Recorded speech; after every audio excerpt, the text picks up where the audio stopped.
It's a lot easier to edit. Yeah. Put subtitles and stuff. Yeah, since you have to put them like in the middle of the screen. Because of course, you know, everybody loves their lowers. And the lowers are so stupid. Because it's just their name. I don't care. It's not even that half the time. It's like crime. Like crime. It's just like, because I can't use that story on my reel because the title is stupid. Yeah.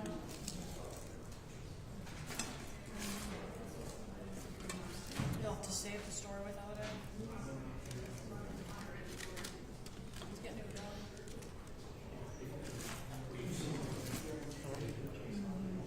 Is it purple? No, it's actually kind of gone away. This is a piece of gum. It's gross though.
We have, Judge, no additions or corrections. Has the Commonwealth reviewed the same?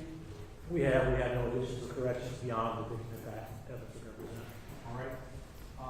Commonwealth does have evidence then to present today. Yes. All right. Let me call your first witness. Like Tan.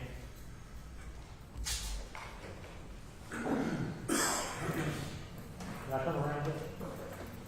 Yes, sir. While we witness this, they stand, the Commonwealth is moving to the lectern. I know there's a lot of folks in the courtroom today. I just want to say that this is a serious proceeding. It's an important proceeding. I'm not going to tolerate any outbursts or any undue show of emotions, and I'm going to address that quickly if such were to occur. With that, Mr. Haskins, you may proceed. Ma'am, please have a seat. I'm sorry. Ma'am, to raise your right hand, please. Do you solemnly swear or affirm that the evidence you're about to give to be the truth, the whole truth, and nothing but the truth, so help you God? Yes. Please be seated. Ma'am, if you would, I think you testified once before, but please speak a little louder than you normally would. We're on the record and the acoustics in here are not great. Thank you. Mr. Haskins?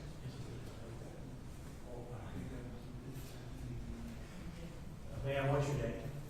Tammy Phillips. And Tammy, I know you testified at the actual trial of this matter, but I want to ask you again, how are you related to either Ashley or Jason? Ashley was my daughter, my only daughter, and Jason was my son-in-law. Okay. And you know who Ariana is? Yes, she's my granddaughter. Okay, and that's Ashley's Ashley's daughter. She was also a witness at our trial. So let me ask this. We talked to you about victim impact evidence and discussing how it's affected you and members of your family. You wrote something out, I believe. I did. Okay. Would you rather read it or answer questions? You can just ask questions. Okay. So how did you find out about, let's go back to this real briefly, how did you find out that your daughter had been shot?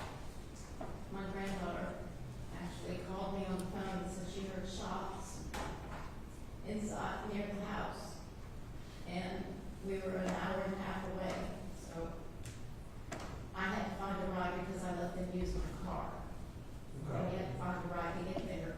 You had to come down. Did you have to come down and take in your Yes. granddaughter, Ariana? Yes. Okay. Now, you've had a lot of time to have to experience this. And tell me how, first of all, how this is losing your son-in-law, your daughter as well. Tell me how this has affected you. It's affected me a great deal. I've had a hard time working. Just trying to raise her children now. Graduations, dances, things that their mother should have been met with them. How many children did Ashley have? She had 4 altogether. Okay. Is Ariana the youngest or the middle or oldest? She's one of the middle ones. Okay. So, tell me, are they all girls? Yes. Okay, so she has four girls. And she has 2 boys and 2 girls. I'm sorry, 2 boys, 2 girls. Are any of them adults now? Yes, 1. Carmen, she's 21. And so how many are you responsible for now because Ashley's gone to take care of? 2.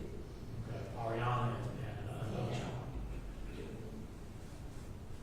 Tell me how, in addition to seeing it affect you, tell me how you witnessed this affect these grandchildren. I've seen them get upset because they have a good thing to say about school or a dance or picking out a dress. And, something that their mother should have been helping them with. And said, I wish my mom could be here to see me dressed up like this. I wish my mom could be here for the holidays so she could be here to help us fix the certain foods that they all make together. In particular, how have you seen it affect Ariana? She had a really hard time sleeping. She has nightmares sometimes, thinking about how she heard those shots. And she didn't see anybody except Jason come running. Okay. Has she had any counseling? She's got counseling at school and she's had counseling outside of school. Does it appear to help? It does, but she's got pictures of her mother on her phone looks at them every day. Okay. She didn't have any voicemails from her mother still, does she? Yeah, they listen to her mother. They listen to their mom laugh and talk sometimes. Those are the videos that they have. So they still have that. Okay. All right. And how has it affected anyone else in the extended family? Well, it's affected my whole family, my grandchildren. My father hasn't seen her. My father's ill, he hasn't been able to see her. Your father, meaning Ashley's grandfather. Yeah, grandfather, the only one she's got left, or the only one she had left. He's still with us, but, he used to laugh at everything she did because she was always funny around him. And she's bright as day. And little Ariana takes up for her. I see my daughter in Ariana a lot. Okay. All right. I've probably forgotten to ask you something you might have wanted to say. I covered what you need. Well, you know, I'm sorry that all of this had to happen like this because, you know, I'm missing my daughter. The kids are missing a mother, a grandmother. We miss Jason. He's a big part of our family. He would do anything. Either one of them would do anything for anybody. They were the nicest people. And for them to go away in one day, it's just not for. Thank you, Nick. I don't think I have any questions. Mr. Nichols, do you have questions? Mr. Nichols, do you have any questions for Ms. Phillips? No, sir. Ms. Phillips, thank you for your testimony this afternoon. You may sit down.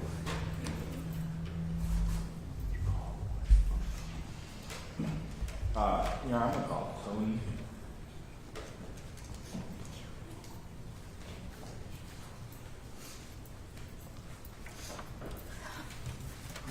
County?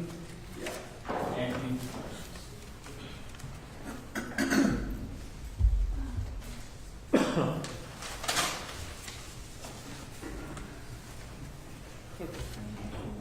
Sir, please pause and be sworn. Sir, if you raise your right hand, please. You solemnly swear or affirm the evidence you're about to give to be the truth, and nothing but the truth, so help you God. Please be seated, sir.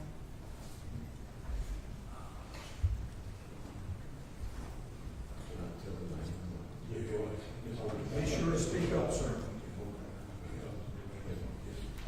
Could you introduce yourself to the court? I'm Anthony Brown, boyfriend of Amy Phillips. Okay. Friend of family. And you brought some papers with you to stand. I did. Give some of the brief. Boards for Ashley's brother, James Spencer. Okay. All right. If you could go ahead and read those. Would you like me to read that? If you wanted to, yes. These are the words of James Spencer, Ashley's brother. This letter is to the coward that murdered the one and only beautiful sister I had, Ashley. It's not appropriate for any witness. Just one second. It is not appropriate for any witness to address the defendant directly. Everything has to go through the court. So to the extent that that's what this purports to be, we can change. Yes, Your Honor. And I would say it is a letter from Ashley's brother, and it is directed to. Is there any objection to being entered into evidence? Yes. You can't, in other words, it's a victim impact statement. The statute is clear as to what is permitted and to whom it is permitted.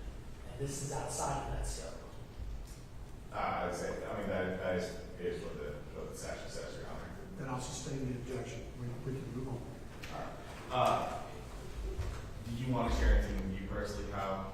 I'm not continue to read the letter. Yeah, please don't continue reading it. But how is the loss of Ashley Mason A affected horrible you? ripple effect to his family that's gone throughout generations of their family that, everyone was quite appalled and shocked that this could even happen to a father and a son and a daughter-in-law.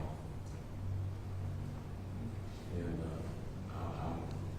I've been in medicine a long time, and I've never seen anything that psychologically affected everyone in the family. Detrimental. And it's a shame that anything like this ever happened. Okay, is there anything else you'd like to say to the board? No. No question. Mr. Brown, thank you for your testimony from the attorney you see.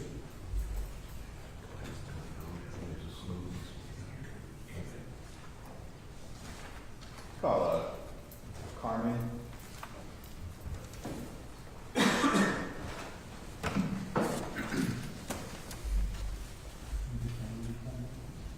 if you raise your right hand, please. You solemnly swear or affirm that you're about to give the truth, the whole truth, and nothing but the truth, so help you God. Please be seated.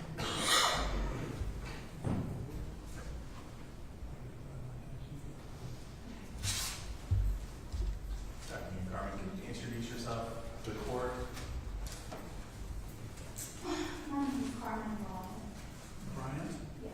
please speak up. And Ashley was your mom. Yes.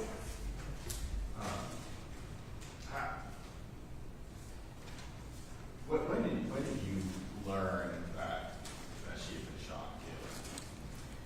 When my grandmother had called me and asked her to pick her up to drive to pick up my sister. And did you know at that time what had happened to her? No, we had no idea until after we had arrived. Okay. And what was it like for you learning what had happened to her? Can I read? As long as it's not directed to Mr. Roberts, that's fine. Okay.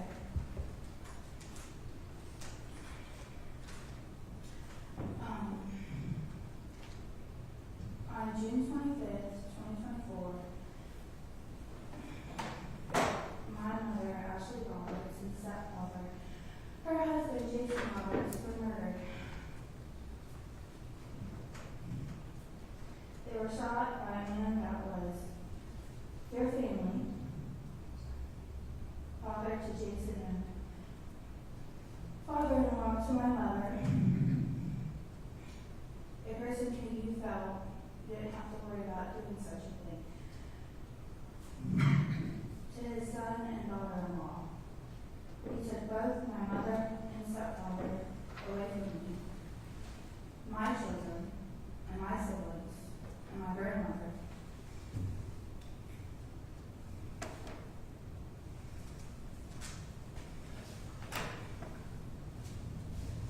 I heard the whole world is now gone.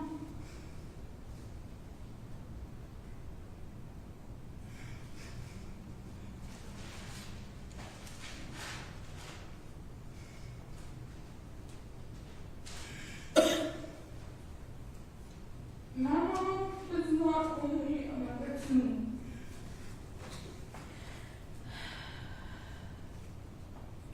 but she was also my best friend. I called her all the time to just talk when I was bored and tell her what I've been doing and tell her all my accomplishments. And to think that she will never be there for any of mine and my siblings' weddings, or my siblings' graduation, or their prom, all things mom should be there for hers. My children now have to grow up without ever really knowing who their grandmother was, because their life was just taken from them.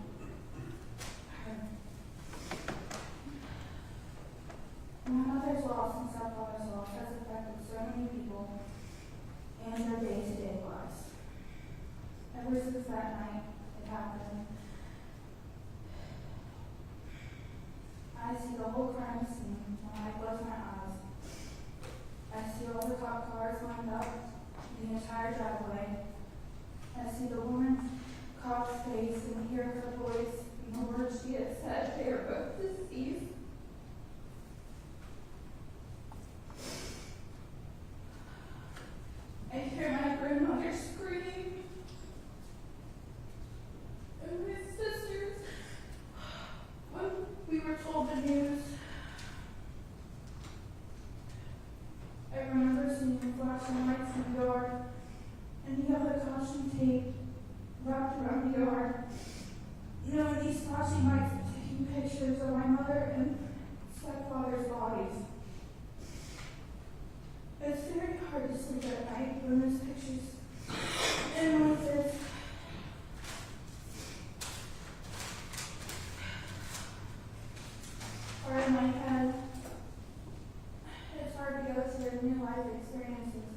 not being able to talk to her about it.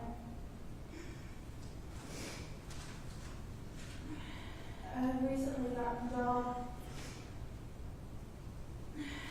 in the medical field that me and her would always talk about.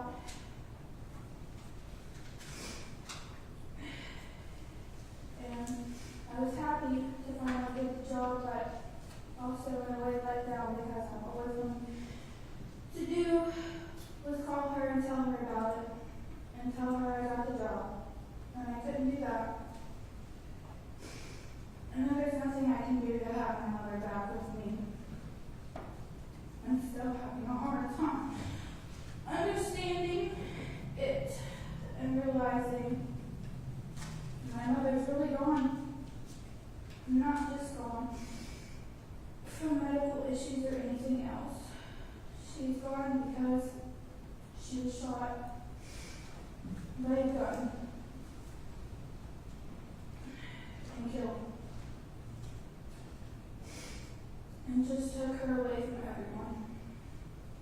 For someone to do that to their own son and a mother that has 4 children and grandchildren, and was aware that she had had children waiting for her back at home, and still took her wife and his sons, and I was stepfather to those children. I'll never understand what type of evil and heartless kind of person that is. I don't have any other questions, Brian. Mr. Nichols, do you have any questions of Mr. Brown? No, sir. Mr. Brown, thank you for your testimony.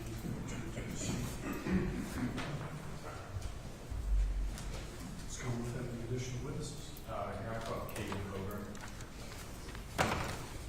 Mr. Coburn?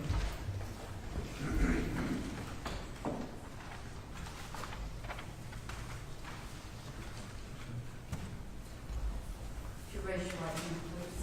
You solemnly swear or affirm that evidence you have to give to the truth, the whole truth, and nothing but the truth, so help you God. Yes, ma'am. Please proceed. Mr. Coburn, please speak up with your testimony, sir. Yes, sir. Mr. Brown? Katie, you're Ashley's son. Yeah. How old? 16, What grade are you in? 11. How has this affected you? I mean, the loss of your mom and stepfather. It affects me about a lot. Every day and night. I don't really talk about it. But it has affected me a lot. Why do you like to talk about it?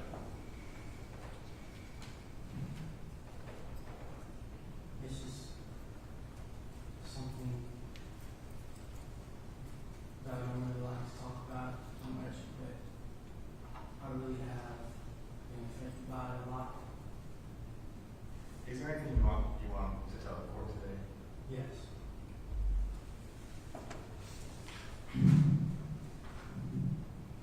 I am disgusted by what it has caused to my family, Jason's family, and friends. We took a grandma, mom, and auntie away from people's hearts. I don't know how many times I've cried day and night because I lost my mom. She was everything, and I never thought about losing her. And look what happened. Took everything away from me and my family. Now I don't have a mom to look up to or a mom to watch me grow up. You also took my stepdad. He was like a second dad to me, and I miss him so much. I'm just sitting on the porch with him, talking for hours and hours. I miss having heart-to-heart moments with them, but now I don't have that no more. Took the people that I loved from me, but you know what hurts me the most? Before I left town, I went to Jason and Mom and gave them a huge hug. They said, if anything happens, I hope you know I love you guys so much. But I never thought those would be my last words to the people that I love the most. And I miss them so much every single day. I don't have any other questions. Mr. Nichols, any questions of Mr. Cover? Yes. Thank you for your testimony, Mr. Cover. Please step down. Commonwealth have additional evidence? I'll call Stacy Roberts. Stacy Roberts.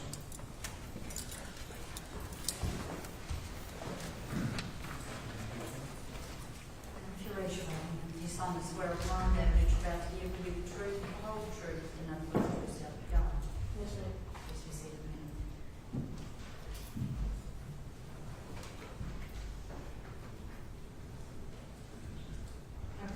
And what's your name? My name is Stacy Marie Roberts. And is it okay if I call you Stacy? Yes, sir.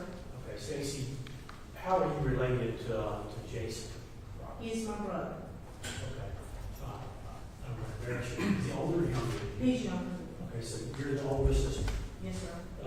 And is the defendant, Mr. Roberts, your father? Yes, sir. How did you hear about this happening?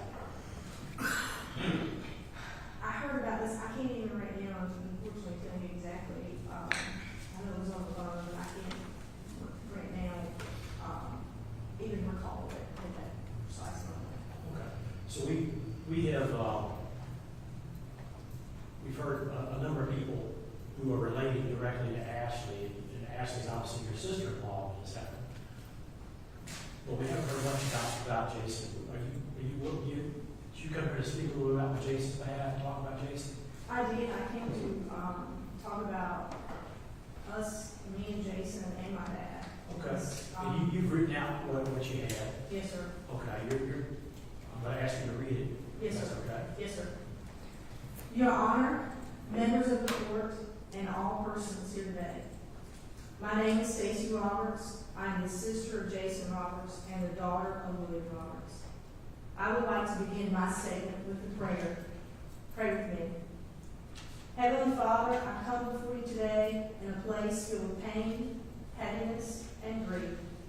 I ask that you fill this courtroom with your presence, fill our hearts with your Holy Spirit, give us comfort, for I know you are close to the brokenhearted and will meet us where we are. Give me courage to speak and the words to express my grief and to honor my brother's life. I ask that everyone here feels your presence and is guided by your mercy, grace, compassion, understanding, justice, and love. In Jesus' name we pray. Amen. I never imagined that standing here in front of you all could ever be a reality for me. This tragedy didn't just take my brother's life, it changed the course of mine and everyone who loved my brother, Ashley, and my dad. Since that night, my life has been marked with incredible pain, anger, guilt, sleepless nights, and deep grief. For I have lost my brother, my dad, and a life that included all of us together. I hope you all can glean some perspective, some life lesson from my testimony and the tragic events where lives were lost and lives changed forever on a summer night, June 25th, 2024. There are no winners here today, only the brokenhearted. Jason was my younger brother and only sibling. When I think back on my life, most of my memories include him. It was always Stacy and Jason. I was cautious and reserved, and he was always fearless, confident, and bold. Those qualities were something that I admired about him. He never was afraid to try new things or go new places. My brother joined the United States Marine Corps after the Twin Towers fell. After the war, my brother was never the same. He suffered from a traumatic brain injury, PTSD, night terrors, violent outbursts, and a rage like nothing I had ever seen before. Even back on American soil, he continued to fight many battles within himself and carried with him many demons. This led to a drug and alcohol addiction and people who would only lead him further into darkness. We all tried to guide him back on the right path and wanted him to find happiness, peace, and beat his addiction. Each time my brother got sober, he would begin to drink again and make goals for his life. Sadly, his addiction would surface again, and the drugs bound him in chains that he could never completely break free of. Each companion only further deepened his addiction to even harder drugs. I will continue to pray that our country will institute a plan to help both veterans and their families live with the aftermath of war. We owe it to our military veterans to lobby for better mental health care. Our freedoms here today are all because of their sacrifices.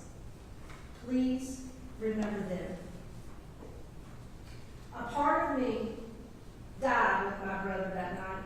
His life was taken. My life is forever changed, and I will never again feel whole. I feel a sense of guilt for not being there to save them both. I feel shattered as though my very soul has been ripped out of me and torn into pieces. I feel my lungs inflating to a point where I can hardly breathe. I feel intense nausea with a lump so large in my throat that I can't swallow. I cry out in pain, pleading for God to bring him back.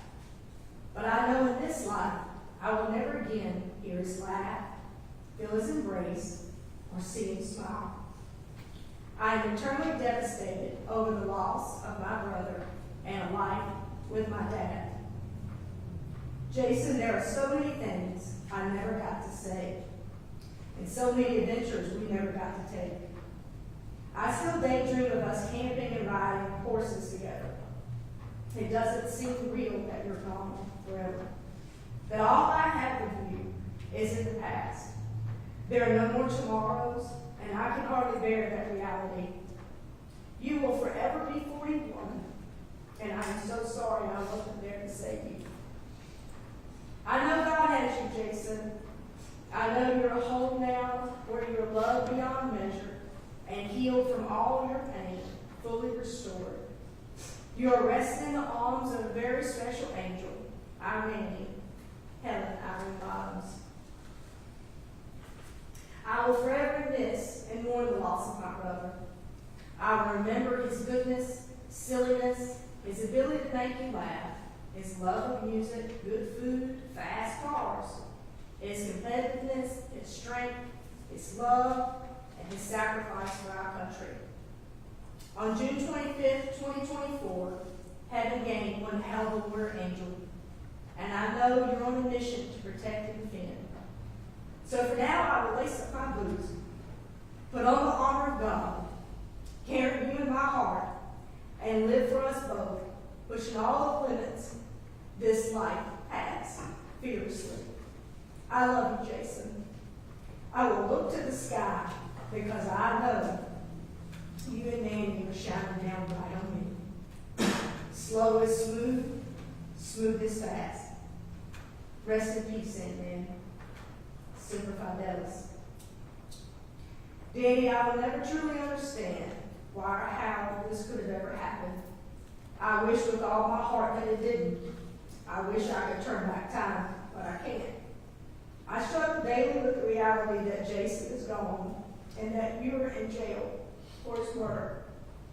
I know you love Jason and helped both him and Ashley many times during their relationship. You say you were scared for your life and Glenn's life, but my heart still breaks with the reality of your actions that night. You took away Jason's life, all of his hopes and dreams. You took away the hope that one day he would get to see his son again. You took away my hope that my brother would beat his addictions and find peace and joy for himself. The future will never be what I hoped it would be. I find myself clinging tightly to every memory and every momentum of you and Jason. But there are no more memories of us to ever be made. For my faith in God continues to be my anchor in this storm. I have turned to Him more than I ever have. Each day I ask God to help me. Help my heart not be so consumed with anger. Help me to forgive. Help me to carry all this pain. Forgiveness is not easy or a one-time deal. Each day I choose a journey of forgiveness so my heart won't be filled with such anger and burdened with such bitterness and despair. Your Honor, nothing can bring my brother back or change that night, but I do humbly ask for your mercy in the sins of my dad.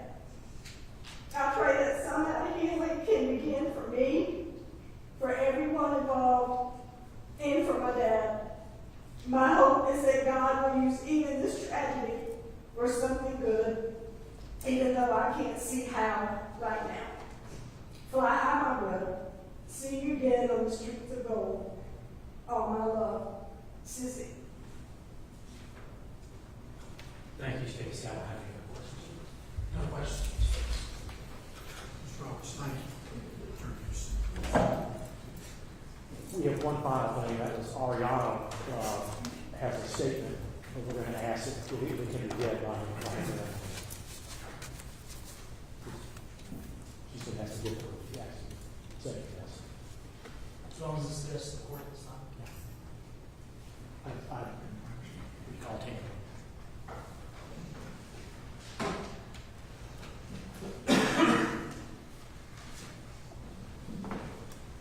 And let the court know we're going to attend our class. We're going to attend our class. You remain in the court, Ms. Phillips. Tim, Ariana's here today, and she has written out something as her own testimony, and she's given it to you, I understand. Yes, Okay. Do you have that with you? I do. Okay. If you would please read it.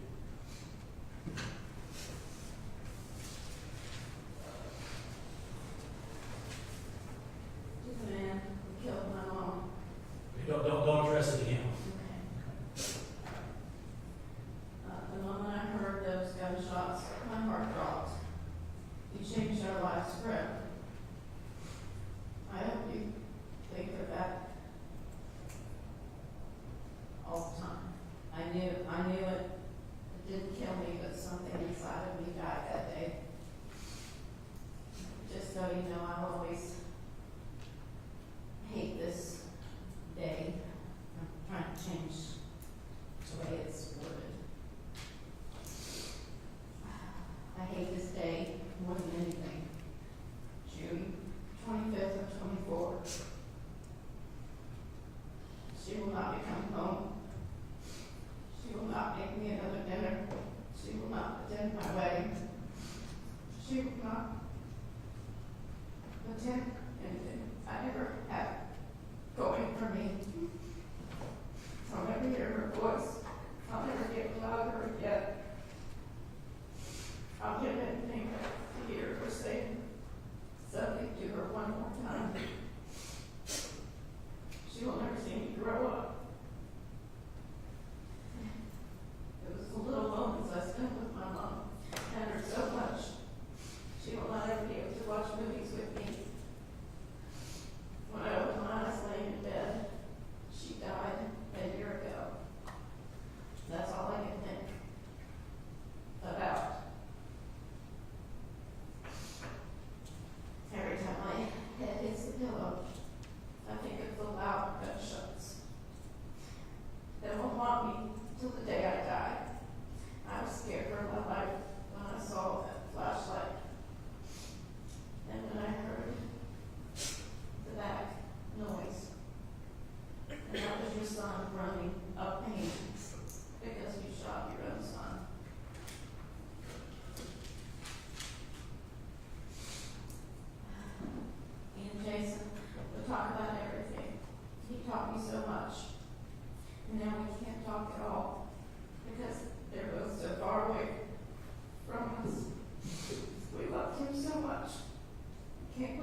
That's Tom that's on his desk.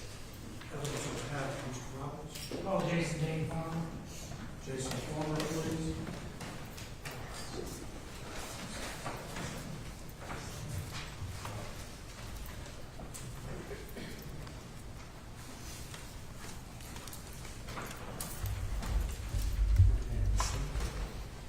So if you raise your right hand, please.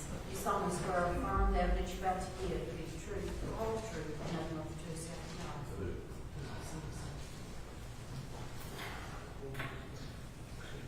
God.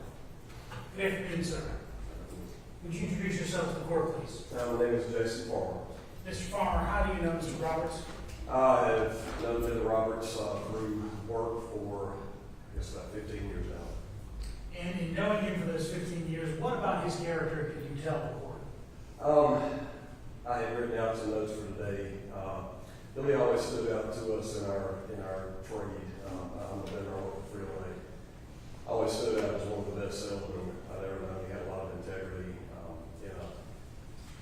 in a world where it was just a job to most people. Billy was always trying to get more space from the managers. He was one of the best salespeople I've ever known. That's why I sought out to get him working for us about 10 years ago.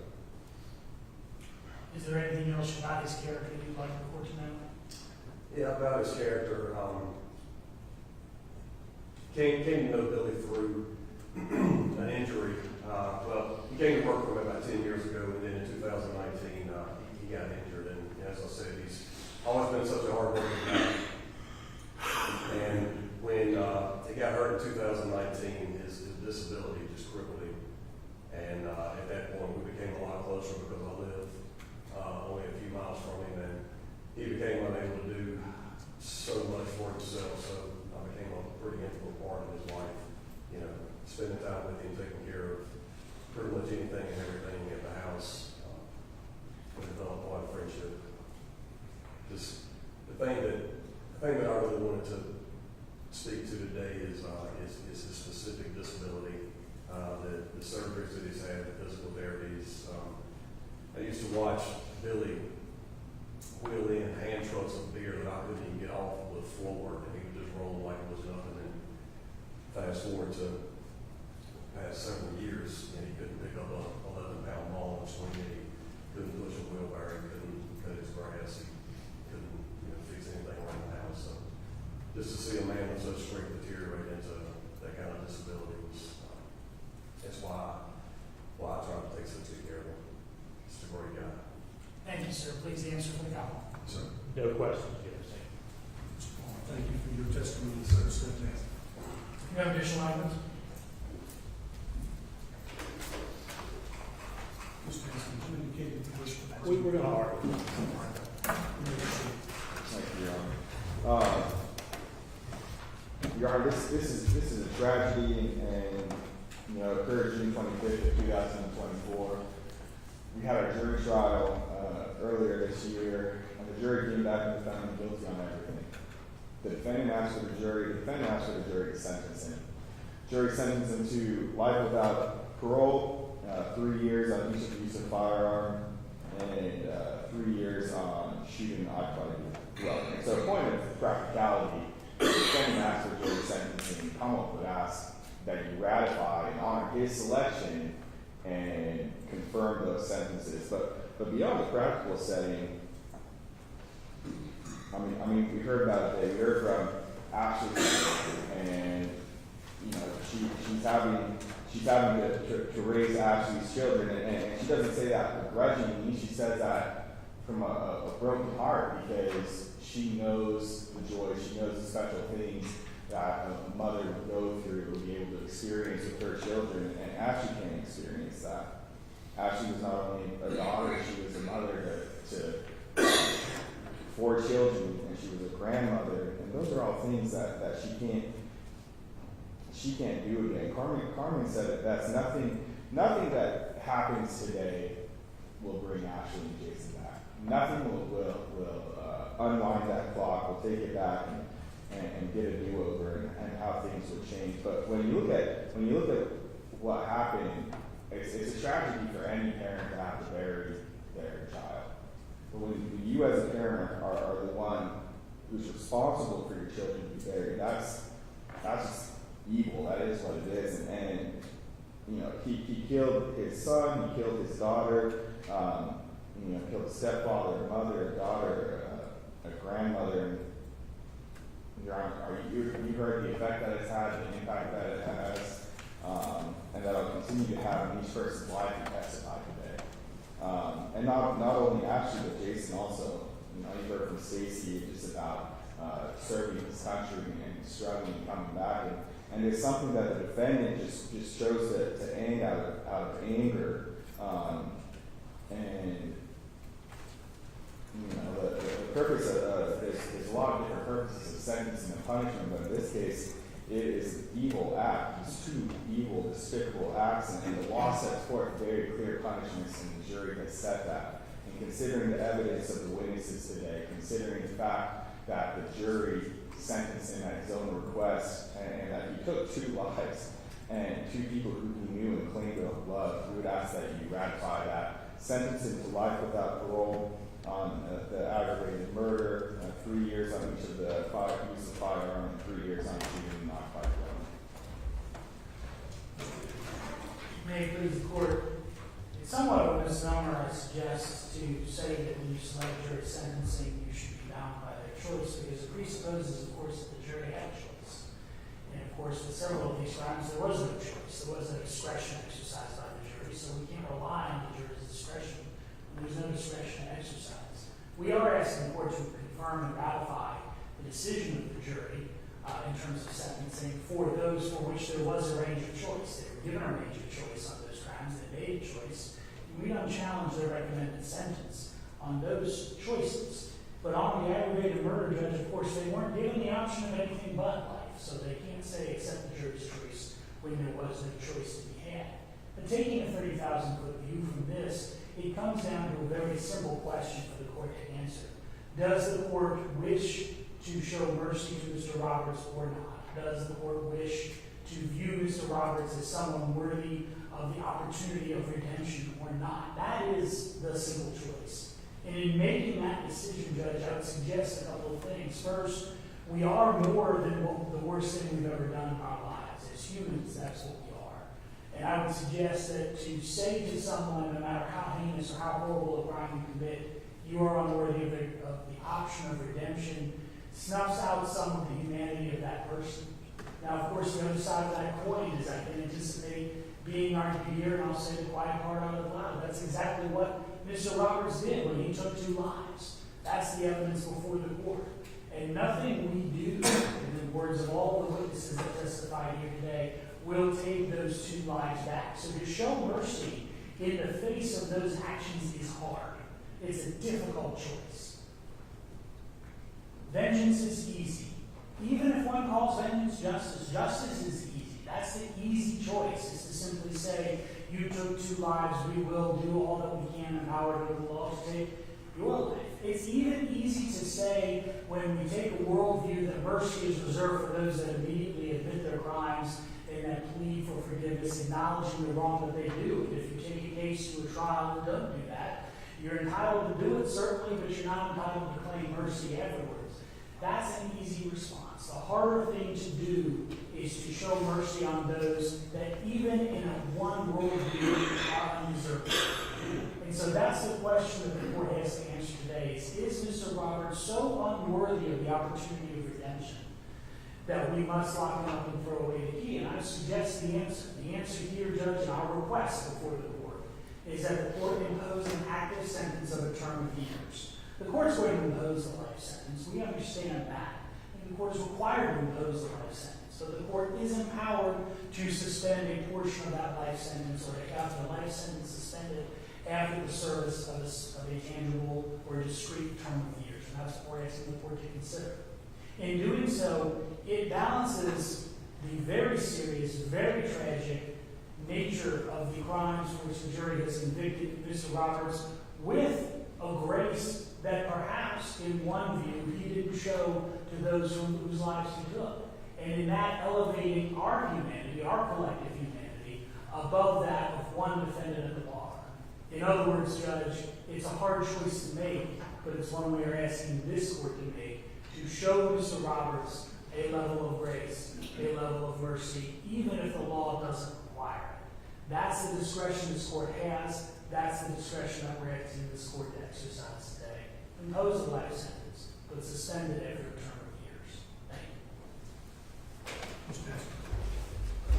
To please the court, I'll start with what my understanding of the law is on this matter about the sentencing. And I stand to be corrected if I'm wrong, but I feel morally certain I'm correct on this matter. The court has to impose a life sentence. The court then can suspend, if it wishes, any portion of that life sentence. If the court suspends even a single day of that life sentence today, then it guarantees this defendant can be released. Not that he's automatically released, but he becomes eligible to release in the year 2029. 5 years. He's already got a year in. 4 years from now, he'll be eligible for geriatric parole. The only way that doesn't happen is if the court imposes a life sentence the jury recommended. Now, Mr. Nichols says it's a fallacy to say the jury didn't have a choice. The whole reason why you ask for jury sentencing in a case like this is you want the jury to understand that they have no choice, to try to convince the jury that they should engage in nullification, that the jury should find him not guilty because the punishment is so high. That's the only reason why you ask for a jury sentence in this case. It's a good strategy. Judge, Jack, the argument was never made. It was never presented to the jury. I don't think it's illegal to present it to the jury. I'm going to let him continue with his closing statement. But everyone knows that the jury has to impose that sentence. The jury was told that this sentence is a life without parole sentence. And that was a recommendation. Now the jury spoke. They spoke to him. They don't speak to the community. They spoke to him. And they said, this is what we believe this is worth. It's also we, the people, the legislature, that spoke and made that. I mean, had this been 4 years ago, for example, the defendant would be at risk of losing his life for this crime. Because death would have been overtaken, potentially. And the Commonwealth would have had to make that awful choice as whether to seek that penalty or not. He's not forced with that. But we know from case law that if the court suspends him this time, he becomes automatically parole eligible in 5 years, because he's 65 now. And once he's served 5 years of sentence, which he's got a year in, he becomes automatically eligible for parole. Not that the parole board would give it to him, but that he would become eligible. I'm going to ask the court not to impose that hardship on the victim's family, to have to deal with that, to have to come to Richmond in 5 years, and then maybe a 6th year, and a 7th year, or an 8th year, or a 15th year, dealing with the possibility he may get out this year, and having to face that roller coaster, that emotional roller coaster. This defendant acted out of malice, anger, hatred, revenge. Now, he has every right. Mr. Nichols asked for mercy. He has every right to ask for mercy. But he has no right to expect it when he does not accept responsibility for his actions, even today. He had every right to make us try this case. He had every right to receive a fair trial, which he did, despite any objections he personally may feel about it, not the lawyer, but his client. He had every right to remain silent or choose to testify. But he did not have a right to testify and not be truthful. And that's exactly what he did. He got up there and he testified he was not truthful with the court. The jury, in their verdict, said, we do not believe you. You were not truthful with us, and we find you guilty. Because his argument is, I did nothing wrong. I was defending my life. I was within the bounds of the law, the law was properly instructed to the jury, and they said, no, you were not. You were found guilty. And so, I'm reminded of, I can't remember the ancient writer's name, who said, in peace, sons bury their fathers. In war, fathers bury their sons. Jason Roberts served our military and was prepared to sacrifice his life for it. But this defendant had no right to take it from him, or action. He had no right to come in and kill him. We're at peace. But whether we're in war or peace, fathers have no right to kill their sons unless the justification is great. He tried to claim that justification, and the jury rejected it. and now he wants mercy. But it is a fundamental concept of our system of justice, of our society as a whole, that if you are desiring mercy, you're entitled to ask for it, but those who deserve mercy are the ones who are willing to accept responsibility for their actions, for which he has not done.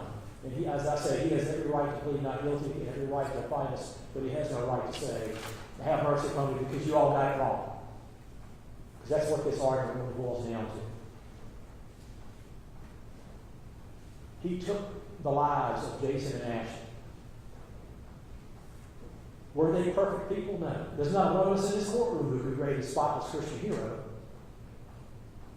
Whatever their faults, whatever their warts, whatever their problems, he had no right to take their lives. Just as the Commonwealth has no right to take his. But to sentence him to serve the rest of his life to deal with his actions. But when he killed them, he took everything. No matter what, Jason and Ashley, they're not the Rothschild's last name. They don't have Carnegie on their last name. They don't have Rockefeller on their last name. They're not super wealthy people. They're not famous TV stars, Taylor Swift or whoever. But they were people who deserved to live. And he took from them everything they had. And everything they will ever have. And he has to account for that as the Commonwealth sees it. For these reasons, the Commonwealth believes that this defendant deserves the exact same mercy he showed him that day. When he shot them, the court will remember, this defendant was claiming, I was afraid of my life, I was afraid of my life. When he tells his son, when his son was restraining him to keep him from attacking his son, when Jason was restraining him, what he says is, Jason, don't hurt me. He doesn't say that. Jason, please don't hurt me. Jason, please. What he says is, get the fuck out of my face, repeatedly to his son. The one he says he was too scared of and had to shoot. And then when he shoots them, what does he say? You intend the consequences of your actions, obviously. But what does he say? Not, I'm afraid of you. What he says is, and you have to excuse my language, this is what he said. The last thing he said to his son and to his daughter-in-law was, get the fuck out of my goddamn house. And then he starts shooting. And I understand Mr. Nicholas says, look, and Mr. Payne, Mr. Farmer's testified, I don't doubt anything Mr. Farmer has said. This defendant is probably a great salesman and a great guy who will help other people, but on this day he took lives. And does that matter? Think about this. As Ashley and Jason are laying bleeding out, Jason from a busted heart from a shot, and Ashley from her iliac artery being cut, and laying on his porch bleeding out and dying. If this defendant stood there and said, you know what, I was a real good salesman. I was really good at this. How much of that would have mattered to Jason and Ashley? Not a bit. So I'd say it really doesn't have much relevance today. No offense to Mr. Farmer, he committed a good witness and he testified that what he did was truthful. But it really doesn't matter when you're in the scheme of things, you're talking about lives lost. For all the fun, I could keep waxing and running my mouth. Of course, probably tired of hearing the argument, but I will say this. This defendant deserves what the voice of the community said he deserved. And I would urge the court to give it to him and let him serve the rest of his life in prison, which is what he has earned for these crimes. Thank you. Mr. Roberts, if you'll please stand. Mr. Roberts, you requested a jury trial. The trial was held. The jury's returned verdicts of guilty for use of a firearm in commission of a felony, 2 counts, for shoot in an occupied dwelling, 1 count, and for aggravated murder. The Commonwealth merged 24-509 into 508 at the date of the trial. The jury imposed a sentence on that evening as well. The court is about to impose sentence. Is there anything else you'd like to say? This is your chance to say. Yes, sir. Yes, sir. Yes, sir. I'm very sorry this happened. I love my son, and I fought a lot of action. And I know it hurts some people, but it hurt me too. And it would have never happened if they were on drugs. They both came to my house with evil content. They didn't come to my house to say, hey, Pop, how you doing? I had fixed a homemade spaghetti that day. If they had came, if they could have ate the spaghetti, I was not in the courtroom. The Commonwealth said I was mad because he came to get his stuff. I was not mad because he came to get his stuff. He had stuff there that I wanted him to get, but I was not. I was mad because when he came to my house, first thing he did was go to my shed, which I didn't know, and he stole my Bible tools because he was on drugs. And then when he came to my house, him and Ashley was accusing me of stealing a TV. Now, he had brought 2 TVs to my house probably 3 weeks before that, and he had came back and got them because he was leaving Ashley because they were fighting and fussing. And I know it's been said in the courtroom, I know she had some kids. I helped her more than her mama. When her mama kicked her out, it was my house they stayed in. When Jason's mama kicked him out, it was my house they stayed in. And they stayed in my house several different times. I had to ask them to leave because they were on drugs and they were acting too bad. And the law was called because he jumped on me and choked me in my chair. And I let him come back because I loved him and tried to help him now. My little girl, she just got up there, that's what I always call her, my little girl. And I love her. But anybody could have helped Jason, anybody could have took him in. I'm the only one that did. And I'm the only one that took Ashley in. The only one. And I tried to help him. I've never been on drugs. Now, that night that they was driving that little 13-year-old girl, they came up here, both of them was on drugs. Now, who drives a 13-year-old girl on drugs? I mean, around. They came to my house with evil content. They came to get some dope that I threw away. And I called my little girl. I didn't know what it was. I called my little girl when I found it, and she said it was dope. And Tammy's husband had a real bad, what do you call it? It's the sugar, and he was getting ready to die. And he had little needles, and they had took one, and he had about 9 or 10, it was in hers, I think, it was in her pocketbook thing. 9 or 10 silver, looked like rocks. And I called my little girl and said, I found this in there because I was putting everything in the closet that he had left. And she told me that it was drugs. And I said, well, what is this thing? And she said it was a diabetic needle. So I threw it away. So when they came out that night, that's what they came for. I didn't get to say this in court, but I told my lawyer, I don't know why he didn't say it.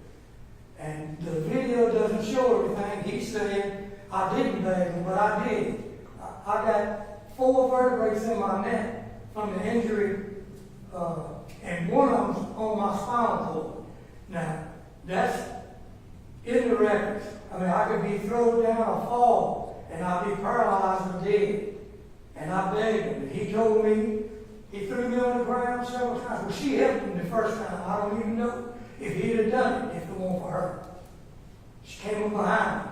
And when he threw me on the ground, my boy is a Warstock Marine. He's an Army kill people. He's trained to kill. One time before, I called 911, and 25 or 30 cops from the Pittsylvania County came to my house, and he ran in the woods barefoot, and he brought the dogs, and they had a helicopter. Before it was over with, all the cops were blaming me, saying, I helped them out. I'm from Mecklenburg County, sir. I had 3 disabled brothers. 2 of them died. I took care of all of them. And I took one. He was in my house when this happened. And they couldn't even find him. And then they said, well, he's gone somewhere. Well, he left there and went to Missouri and got in all kind of trouble. He was violent. He threw the little girl out on the side of the road and left her for dead. Now, I love my son. I tried to help him, but that's the kind of person he was. And then he went through 4 states with all these cops trying to get him. And there's a man right there saying, I shouldn't be scared of him. All this is in a report that somebody could have got. I asked him to get it. And he called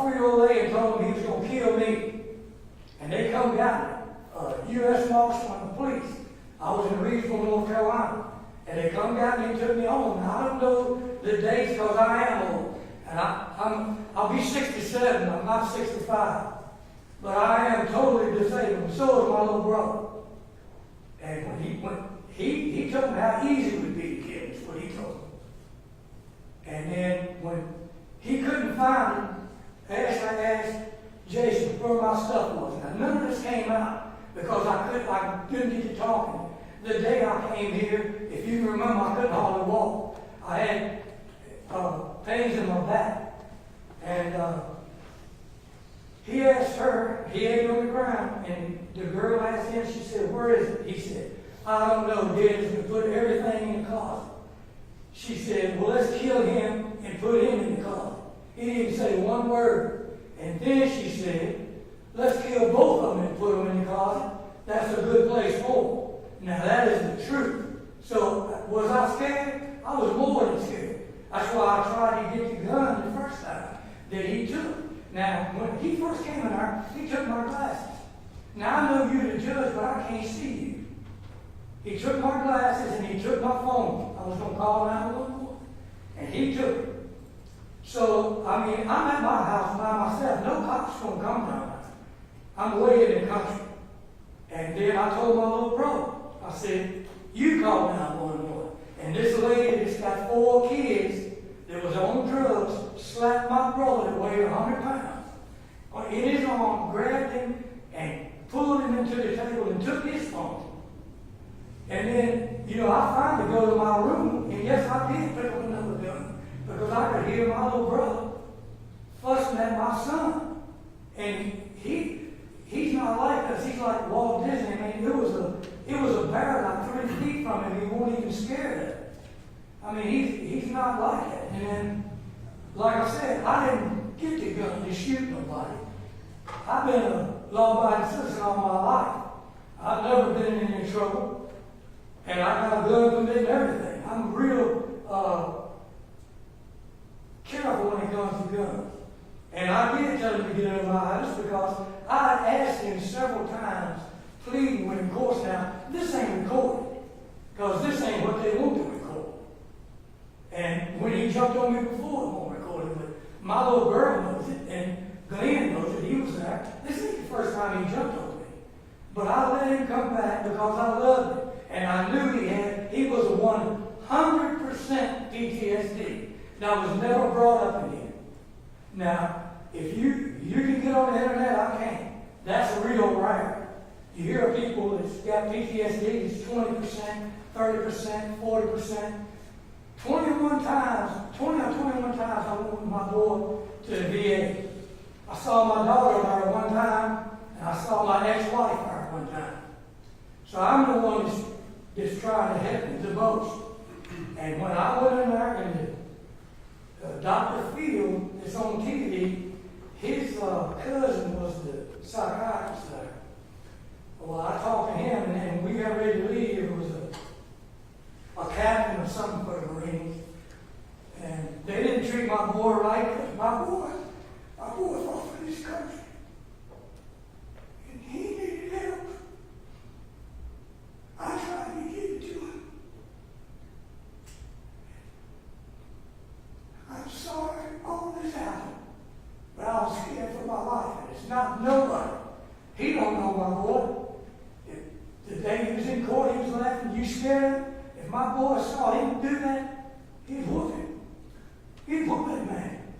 That's how he would do it. But I went, that man asked my son, he said, I've been doing this for 12 years, Mr. Roberts. And I done seen people with PTSD. But I've never seen nobody with 100% PTSD. What did you do? And my boy just flipped. He went on drugs. He hadn't drank anything. He hadn't did anything. But we got out of there, scared him man to death. Because he had killed people. And he knew how to kill people. And I didn't know what he was going to do to me. I know that the accident had said when my brother had 2 seizures when the accident and Jason was staying in my house. Different times. I've been kicking him out because they were drinking and taking too much dope and wouldn't do anything. They went to Tammy's house. She had to kick them out because they was doing the same thing.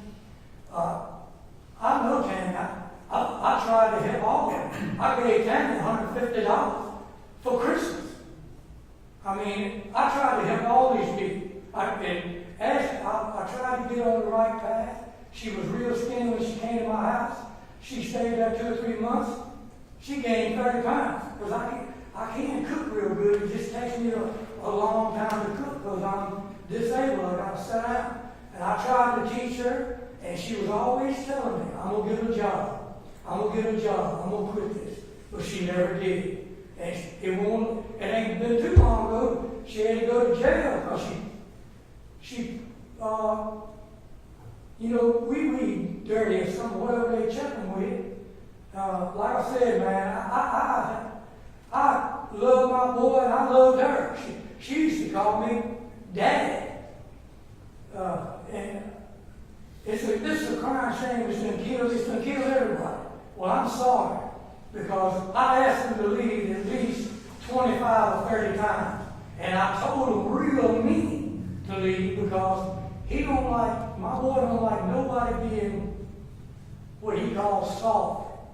I'm little for my size to be a Viking. I'm 58% Viking.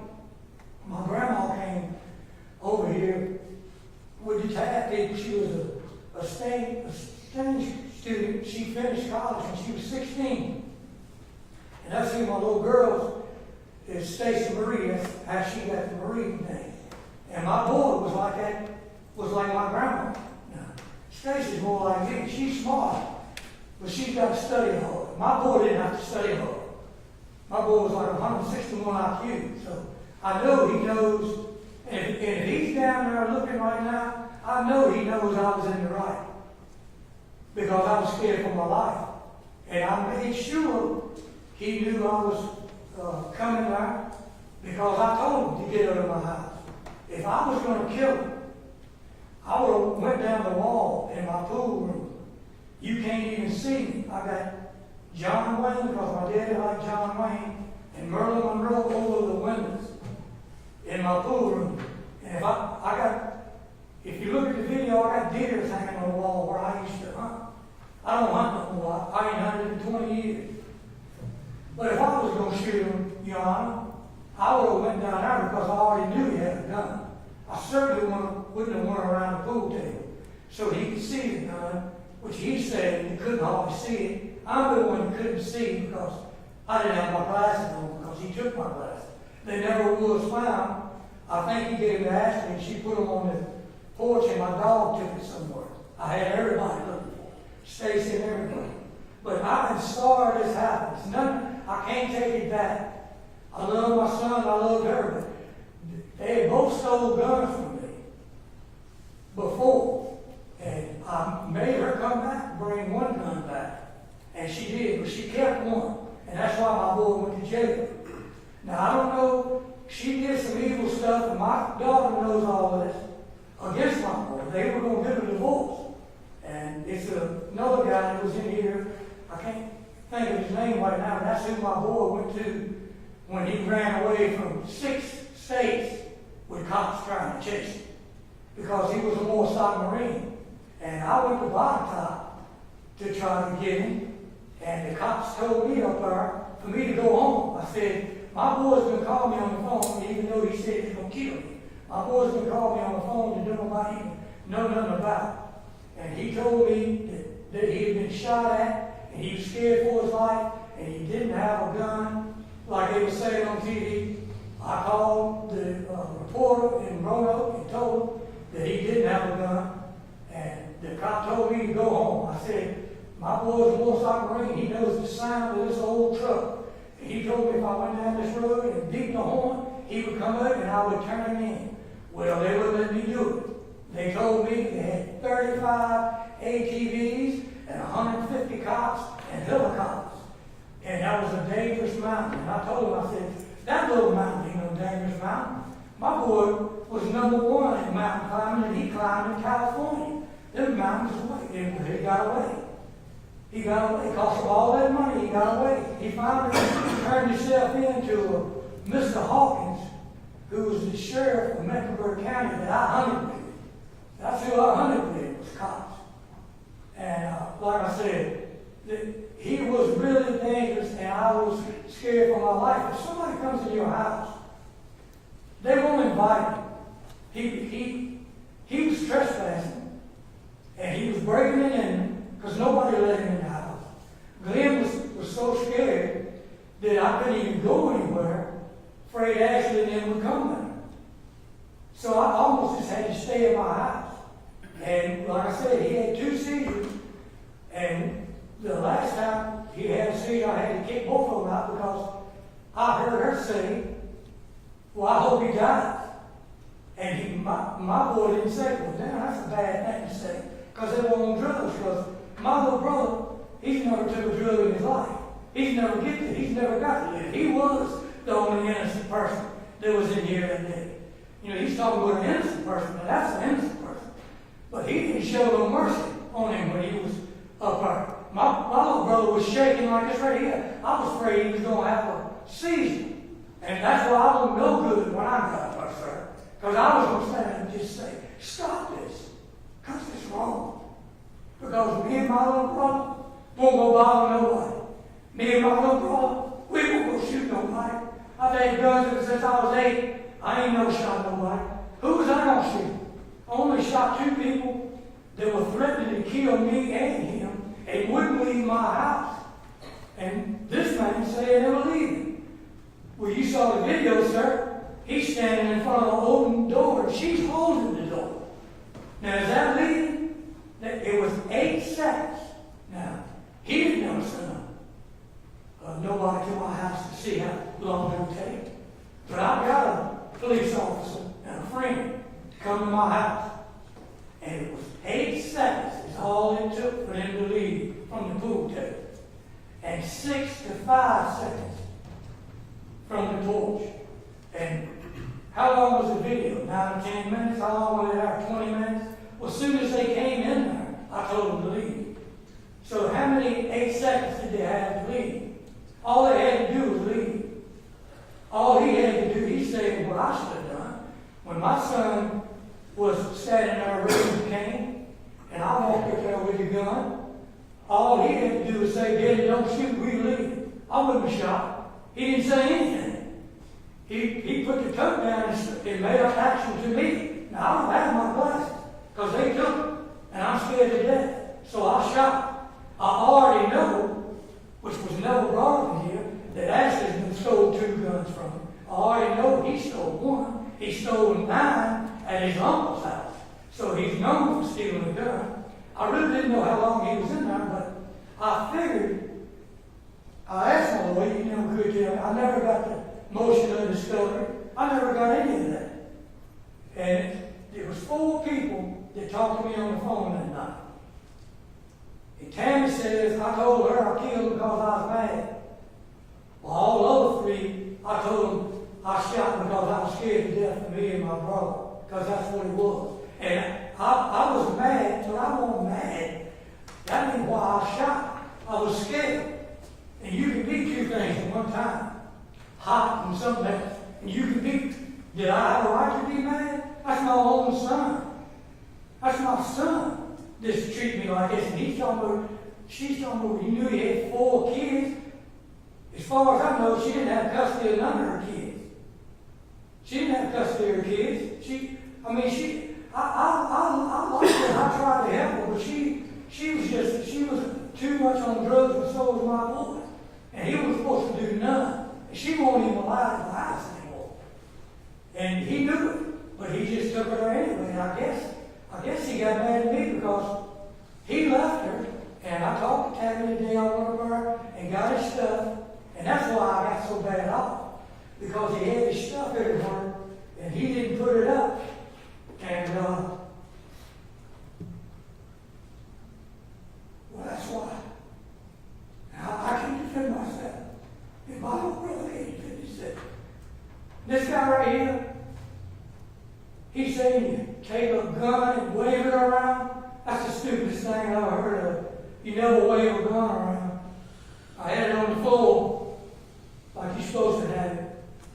And I didn't come by to shoot. I come by to tell him to leave. That's all I did. When she slammed the door. Of course, she was recording. Well, I didn't have my glasses on. She didn't ask me could she record. I didn't know she was recording. I just saw something in her hand. And I was scared. And I guess I did panic. But she had stole guns from me before. And I shot. Because I just thought she had a gun. Because she had just said, kill me and my brother, put him in the closet.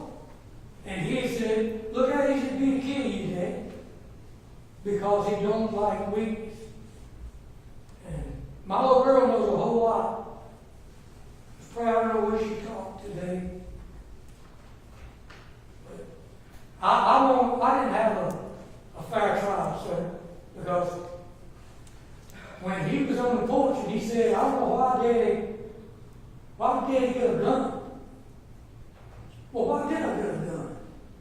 I asked people to leave my house 25 or 30 times and they wouldn't leave. And they had threatened me and threw me on the ground where I could be paralyzed, and he had tore both my arms, the meat off both my arms. It was never even brought to this court. That man right there's got it on his computer because cops down here took the pictures. Mr. Worley took me down there, and I was bleeding when he got up there because I didn't know if anybody had any pictures or not. But Mr. Worley works here. He told me to come in and tell him how bad my arms were.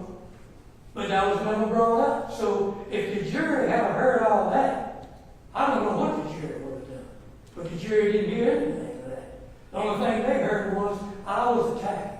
I couldn't attack him, sir. I was never attacking. She said it on the video.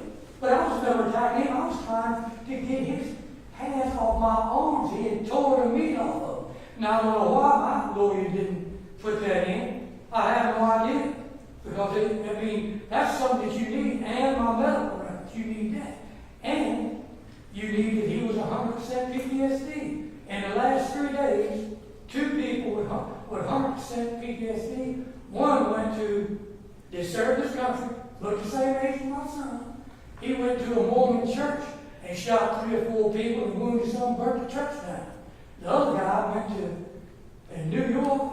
North Carolina, some beach, and he shot 2 or 3 people and killed 2 or 3 people and shot some. All of them had PTSD. Now, I don't know if it was PTSD mixed with meth, because that's what my boy was on. He was on meth with PTSD with a brain injury. And I begged him not to throw me down. And I asked him, I said, Jason, why are you doing this?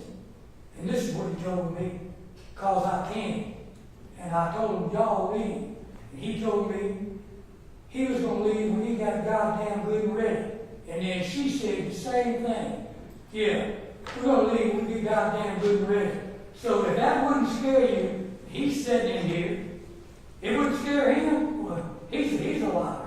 He's a liar. I'm not a liar. He called me a liar. He said I was lying. I didn't lie about anything. Now, one thing I lied about.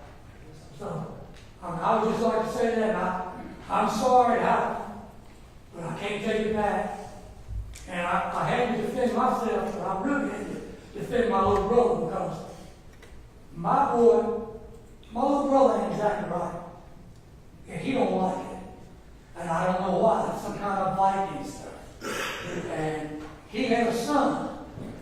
My little boy, my son had a son. My grandson. He gave him away. Why did he give him away? Because he wasn't good enough. He had autism. That's why I gave him away. Now, years later, it hurt my little boy. And I tried to have it. I think he gave up all hope because somebody told him, well, if you gave your son to your wife and she didn't remarry and he ain't got your name, you'll never be able to see him. But I got him to go to church 5 Sundays in a row before somebody told me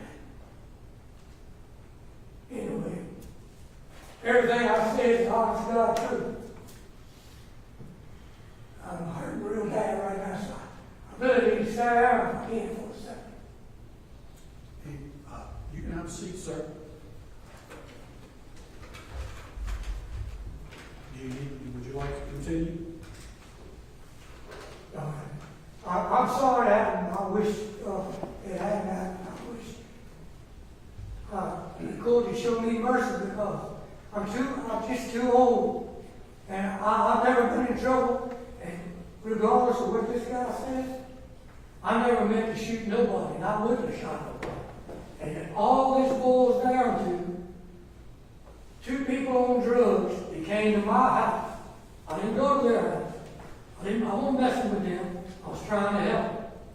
And Tammy can't say I was trying to help. Well, she can. But she knows I really was trying to help. And she knows, I didn't hear her say one thing about it was bad. Her daughter's been on drugs. When her daughter's been on drugs the whole time. That's something I would have said. Maybe it would explain her actions. Why did she come to my house when she wasn't supposed to come? Because she had already did so much, stole everything. She couldn't come to his mom's house because they stole every drug they had, plus toilet paper. I don't know what her obsession was, toilet paper. She stole it in my house. And she stole my little brother's blood. I don't know what to say, Judge. I'm sorry. Have mercy on me. I was defending myself, regardless of what he said. Because I could not defend myself. I couldn't defend myself against Ashley. And you got 2 people that's supposed to love you that's already threw me down 3 or 4 times. And I was crawling. And that's when my son said, look how easy it would be to kill you. And I begged him not to do it. And you couldn't let them stay there. I was going to have to try to make them leave. I didn't have when I couldn't call the law, I was helpless. And then when my little brother couldn't call the law, what was I going to do? Well, nobody coming to my house. They could have killed me easy. So, I don't know. It's his action is the reason he got shot, and that's her action. Because nobody goes to nobody's house with bad intentions. Stealing stuff, because that's what they done. They came and stole, and they came for the drugs that I threw away. They didn't come for no TV. There wasn't no TV there. That was the second time they used that. That was another time. She was there, and I think she told him that I stole the TV then, and he wanted to jump. Well, he did jump on. He choked him. So, I don't know what to say. All I know is a whole lot of evidence was not brought up in the court on my behalf. None, really. Because I was told you couldn't say much because it's hearsay. This is hearsay. And I don't know nothing about the law. So, my daughter could have testified because I called her. My buddy could have testified. I called him. My ex-girlfriend could have testified. I called him. But the only person that they heard was from Tammy. And that just ain't right. My lawyer told me they want above the truth. This ain't above the truth. That's the only thing he really told me. He told the truth. Well, this won't above the truth because I didn't get to say anything. I was so hurt and I was so, I wanted just to tell y'all, stop jumping on my little brother. He's getting ready to have a seizure. And that's why I couldn't even hardly testify when I was up there. It should have been postponed because I couldn't even hardly walk. But anyway, that's all I have to say. I'm real sorry. I think all these people in here today is telling you how sad you are. Well, how sad do you think I am? That's my son that I looked at all my life. That I spent all the money on. That's my son that I tried to help. That's my daughter-in-law that I tried to help. They're gone. Why are they gone? Because they came to somebody's house with evil intentions. And that's what they done. And they wouldn't leave. How simple is it to leave? 8 seconds from the inside of the house, 6 to 5 seconds from the porch. So, I don't know. I was in fear for my life. He would have been too. he could have looked it up. That's nothing to joke about. 100% PTSD with a brain injury, that's enough right there to make somebody go off, much less on the meth. Before he was on meth one time, somebody told him something, my sister had died. And I went to his house, and I knocked on the door, and he wouldn't come, so I called Maxie White. And I said, where's Jason at? She said, he's there, I just talked to him. And I said, well, he won't come to the door. And I knocked on the door, when he came to the door, he had an M16 in his hand. And I told him, I said, Mom just died, that's my sister. And he said, what the hell do you want me to do about it? Was I scared then? Oh, I think I was scared out of my wits. And later on, he found out that the person who told him something, it was a lie. But he told me, Dad, I almost killed you that day. And like I said, when I called the law on him, when he stole the gun, he had put a knife to my throat. He was with another girl that was on meth. That's all he messed with, was people on the dope. And I called the law. The law came, Pittsylvania County, 15 or 16, 7 or 8 state troopers, a helicopter, dogs. At the end, they started saying I was hiding. I said, I'm not hiding anybody. Well, when he came out of the woods, he had a chain on. He was scratched all up. Like I said, he was barefooted. In the woods, and they couldn't even catch it. He pulled that dagger. I didn't know it was a dagger. He pulled it off and put it right there. And he asked me, he said, did you call the cops? And I lied then. I told him, no, I didn't call the cops because right now for me it was a custody store. And that lady was either a cop here, or she had a uniform like that, or Martinsville. She was a cop. And I told her, I said, when y'all went to the store and bought that stuff, she recognized that girl because the girl he was with was wanted from Missouri.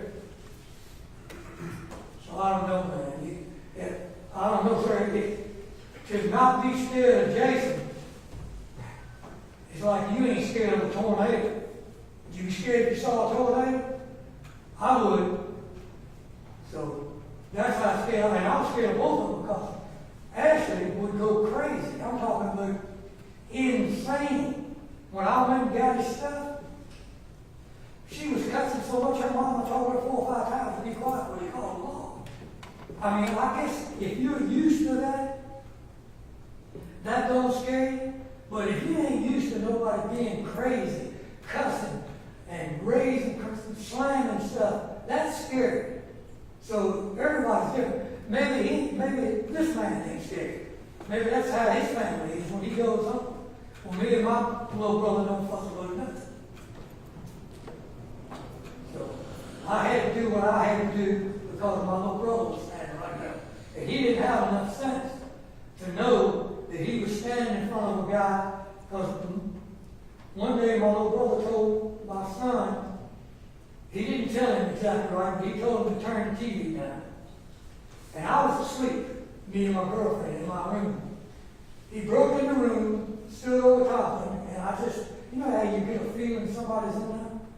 Turned around, I was complete dark. And there was my son.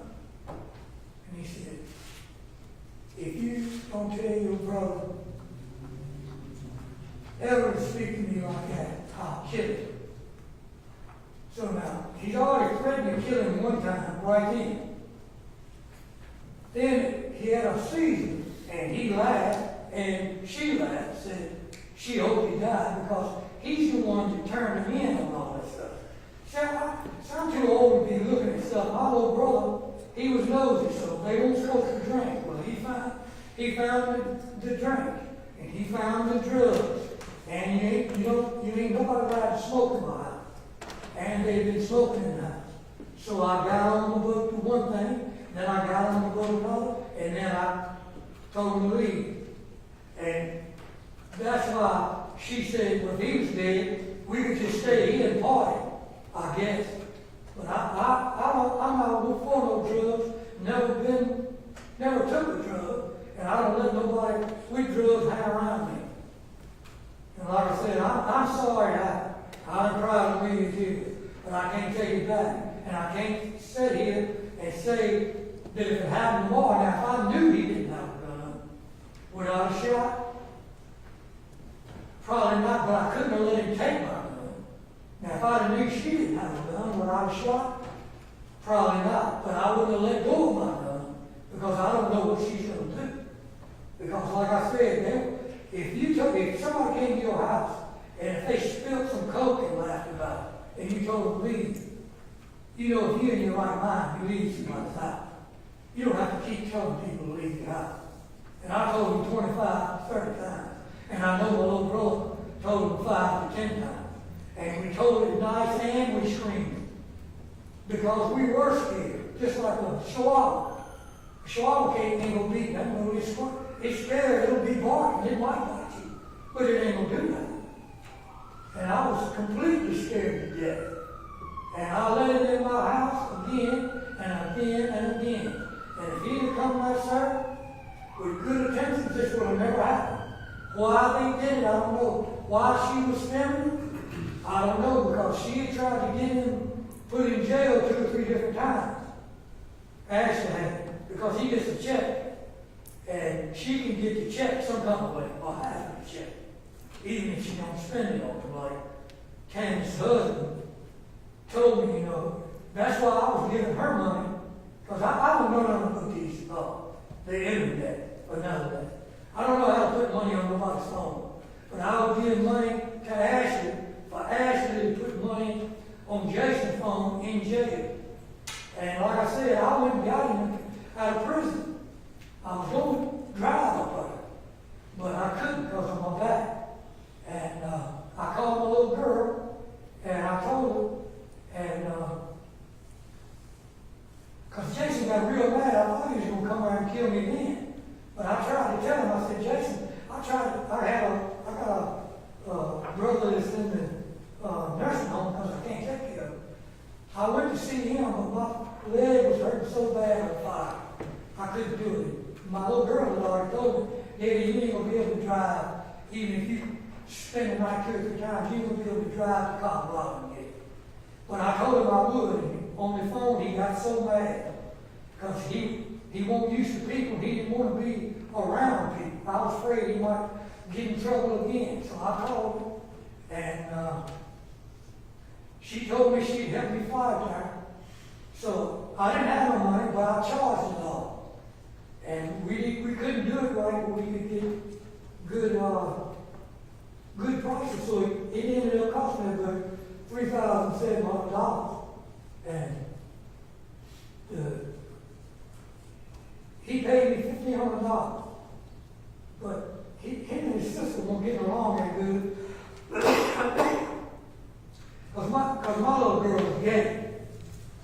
And he didn't like it. He didn't like no gay people. And that's another reason why I think this happened, because I took up for him. Because I used to be completely against it too. But I saw how, I talked to Jason, my friend, and said to me, you know, he's preached some too. And that's the church I took to. And they talked to me so, and Daphne didn't seem like they was in love so much.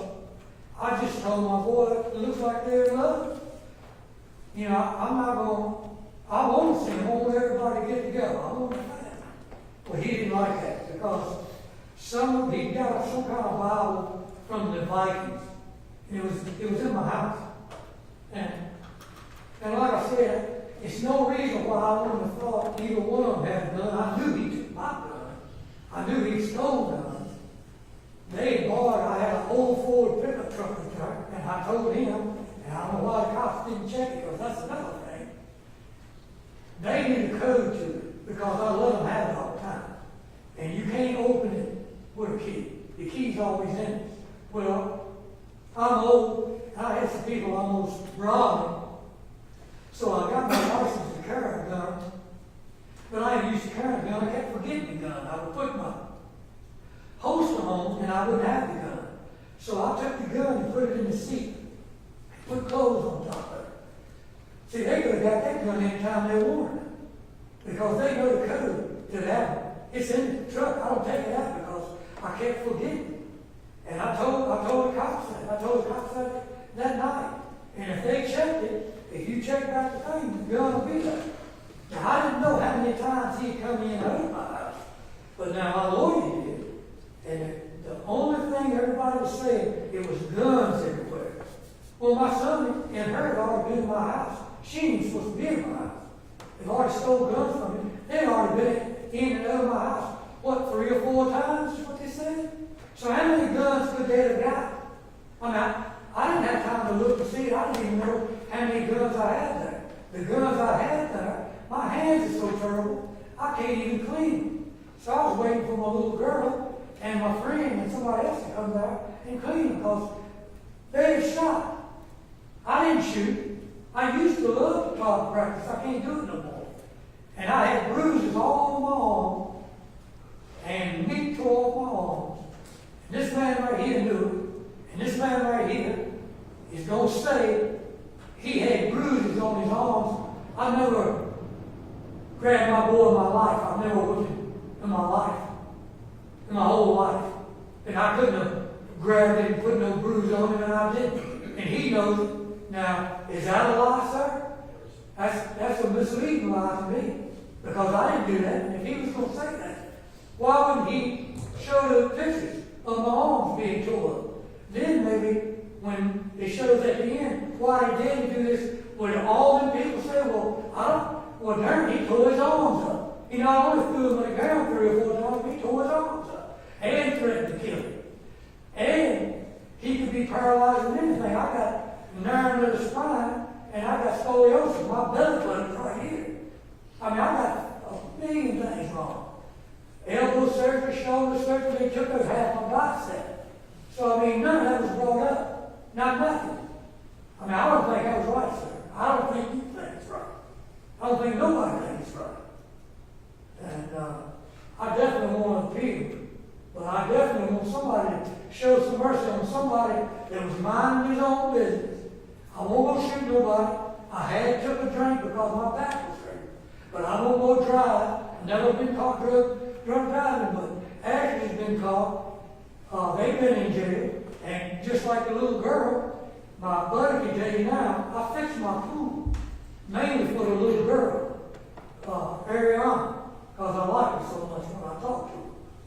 And I was going to call them and get them to come down there. We had just fixed the pool. And this wouldn't have never happened if they had just called me. I called my boy 5 or 6 times and left the same message. And every message that I left him was, hey boy, give me a call. I didn't say anything. He's bringing it up, I was mad. I didn't say anything to Jason about any of his stuff. I wanted him to get all this stuff. Only thing I told him was, we didn't have no TV. And I didn't have no TV. He's crazy.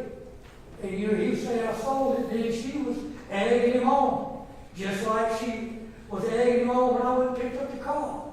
I picked up the car, and she had already tore it, and tore the fender things off of a washer place. When he came home, that's the first thing she said. Your dad told that up when you come back, and I didn't. But anyway, well, like I said, this would have never happened if it was normal people. But these people were on drugs. And the court can look at it, anybody can look at it. People on drugs, on meth, they're liable to do anything. And they did. And that's why they didn't leave. And that's why I had to get a gun. Because he kept throwing me down. And I told him, he knows. That's what kills me. Of all the people he said, I knew this lady had 4 kids. Well, they all knew I was disabled. And they certainly knew my brother has been disabled ever since he was 3 years old and never had a chance of life was disabled. Did they care? You know, he said, I didn't care about nobody's life. I cared about everybody's life that was in there, sir. I helped him. And I can prove I helped him. But you ain't going to get no proof that they'll help me. Neither one of them. And the proof is, they tried to hurt me and my little brother. And that's why they had to leave my house. And this guy, I don't know exactly what's the matter with him because I know he knows cops. I know you don't never take a loaded gun and try to wiggle it around. And like I said, if I was going to kill him, I'd have went down the side. I gave him every opportunity to shoot me if he was going to shoot me. And the thing was, they got me for shooting in the glove. My brother was right beside me. I couldn't have never shot him. There is this on video. How the heck did I get charged with that? That's my house.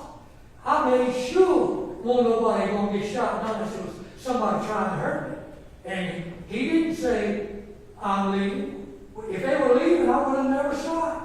If they had just left, this would have never happened. If they had never been on meth, this would have never happened. If they had never came to my house and wouldn't leave, everything they done was wrong. How many laws did they break? 8 or 9? Did anybody even mention it? Maybe if the jury heard it, they had already broke 9 laws. Ain't that malicious wound? I don't know everything because I don't come to court. I don't get in trouble. But I'm an elderly person. In this court with him, it don't matter if you're disabled and somebody's beating you and throwing you on the ground and telling you what they're going to do. I don't say I didn't keep his job to me. Because my brother's disabled, been disabled ever since he was 3. So you don't put your hands on a disabled person and jerk them around and take their phone from them.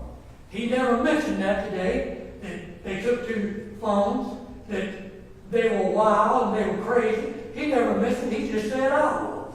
That's completely wrong. And that's a lie. If it's any lie in here, it's in. And that's the truth. And I can't believe he acts like he acts when he's supposed to be for law and order. Because if he was for law and order, anybody could look at this and say, these 2 people was on meth, which he never said. He didn't want to put it there. It was just I was drinking. And then they wanted to turn around. I was the aggressor. I wanted him to let go of my arms where he had torn the beat off of. And yes, I wanted him to leave. And yes, I wanted to be let go. Ain't that abduction? He took me all around the house. I didn't want to go where he was going. I would have never sat at the table. The whole thing's wrong, Judge. It just is, sir. It just is. I was defending myself to me. People can look at it and say, no, you won't defend yourself. You stepped over bounds. Well, who stepped over bounds? I didn't go to their house. I've never messed with none of them. I've never jumped on either one of them. They jumped on me and my little brother, who's disabled. That's what never was brought in this court. And that's wrong. And if people heard me, before I came here, I saw the news. And the news said I was the sorriest person that ever lived. Had an altercation to kill 2 people. It didn't say one thing about them coming to invading my house, throwing me on the ground, saying they was going to kill me, saying that they was on meth, and that's wrong. So the whole thing's wrong, Judge. And I ain't saying that you knew it, but I'm saying these 2 knew it. It's on the video. You can look at it out there today. You can see that he tore the beat off my arm. And just like the first cop that came up there, he said it was guns, the black guy. He said it was guns on my pool table. There ain't never been a gun on my pool table, sir, in my life. Pool table cost me $2,000. He said they ain't rich. I make $2,000 a month. My boy makes $4,000 a month. And she don't work. She don't have a job. She don't have a driver's license. She don't have anything. She's got a bad dope addict problem. And he does too. And they weren't supposed to be together. And Tammy agreed with me when I went and got it. And now, everybody is the same, except for me. And I'm the one that, I ain't been in trouble. I ain't had no run-in with the law. Nobody's done anything. I've not done anything to anybody. I've helped everybody that I knew. And I helped them. And I love my son. And I spent I don't know how much money on it. And like I said, I don't want to break down and cry, but I could because the government didn't help my son. I went down there, and he was so happy at the VA because I'm good. And they was going to have a Christmas tree. I grew up poor. I didn't have no lights on my Christmas tree. He told me, Daddy, you come down here for Christmas. The tree touched that ceiling. They never seen a tree because he, physically almost died with him. He had elbow problem. He said, I'm going to decorate this tree. And when I went down there, I said, see people are no way. I said, where am I going at? They knew me. I've been there about 20 times. They said, your boy's in holding. I said, what's wrong? He said, a Muslim was in there. And he was against the Christmas tree. And they took the Christmas tree down because of a Muslim. With all the people that fought for this country. So it's a whole lot of things. I thought the law was better than it was. But the way I see it, it just ain't like that, because he should have been more on my side than he was on their side, to me. And then I had him enrolled in the best place he could be in Dallas, Texas. And he was so glad to go there. And I come there and he said, Daddy, take me away from here. I said, no, you getting ready to go? You getting ready to go to that class? He said, no, Daddy, they canceled the class.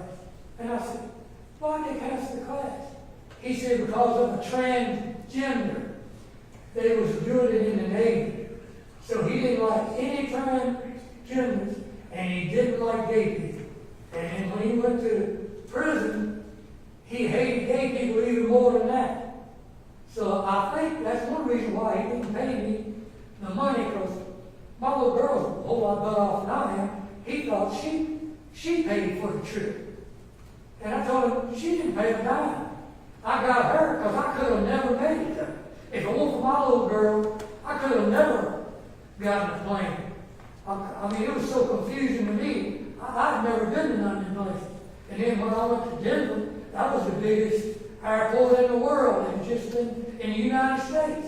It had just passed all the airports. I mean, I could have never done it. And I said I'd never fly. But that's how much I love my boy. And the little girl was mad. Ashley was mad because she said, well, if Stacy didn't pay, why didn't you take me? And he got mad. Well, I will tell you, Ashley couldn't find my house. She had been to my house 100 times. And I was waiting on her mama because I was going to pick her up and take her all the way to South Hill, Virginia, to where my ex-wife was, because she was bad off, and let her stay down there. And she couldn't even find my house. So I couldn't take her. That's what I told him. And he got mad at me about that. I said, I can't take her. You asked her. You can't even find my house. I mean, she was extremely on drugs, yes. She could make you laugh. She had a good sense of humor. But she just wouldn't leave the drugs and all. And she would tell you, I'll never do this again. And she would do it again. Just like my boy. Told me he'd never do it again, and he did it again. He talked to me, told me all the things he was going to do. When he got out, a tree fell on my shed. My boy knows how to do everything. And him and my friend Jason, who got the same name, was supposed to help me put well, they was going to do it, I can't do nothing. I cooked a little bit for him. They was going to put the roof on, and he was just so wired up that he couldn't even put the roof on right. Finally, he left, and Jason, my buddy, finished the roof by himself. Sure did. That's how bad they were on drugs. And if a person's got PTSD, 100%, y'all look it up. I don't have nothing to look it up with. It's terrible. And if he's had a head injury, Dr. Field told me that was really terrible. He told me my boy probably wouldn't live long. He told me he was going to get in trouble. He told me he was probably going to get on drugs for the people he was going to kill, hand to hand, and he told me he probably wasn't. He told me he was going to be stuck in a rebellious stage, and that's what he was, because you couldn't hardly tell him anything that he was doing wrong. I tried to get him to buy a truck because that's what he needed. And should have bought a truck. And should have tried to get my house, because I was going to move with my little girl to her house. Everything was in plan. He wouldn't do it. He wouldn't commit to nothing. He bought a race car. It cost him about $90,000. When he's going to run from all them law people. And I wouldn't sign for it. And I told his mom not to sign for it, but she did.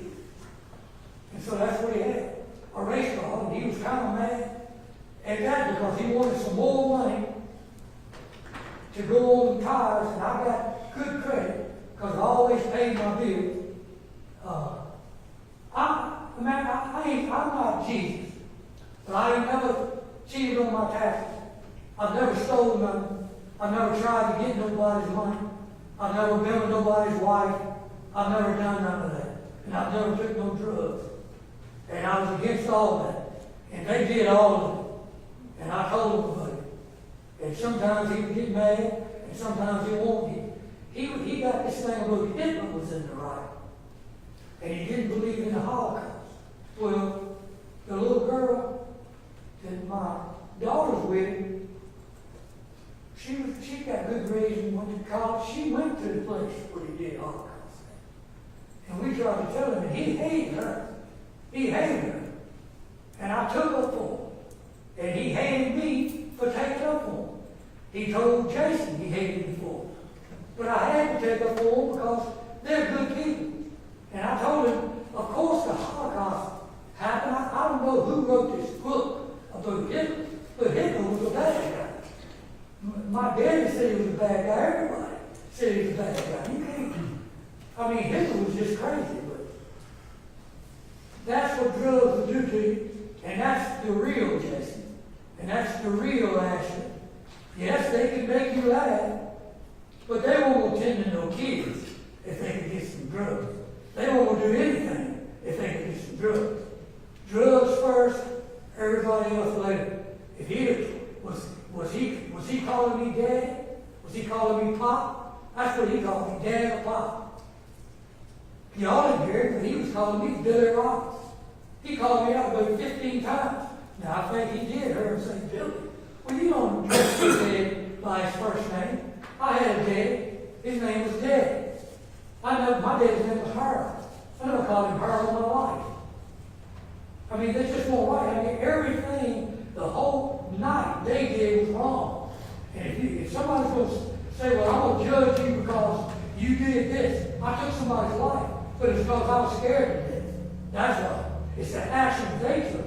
All they had to do was leave my house. I mean, how simple is it to leave my house? I won't hold him. Now, he was holding me. I didn't take their phone, but they took mine, and they took my brother's. So, won't nobody come to help me, sir. I was by myself. And I felt completely helpless because I am disabled.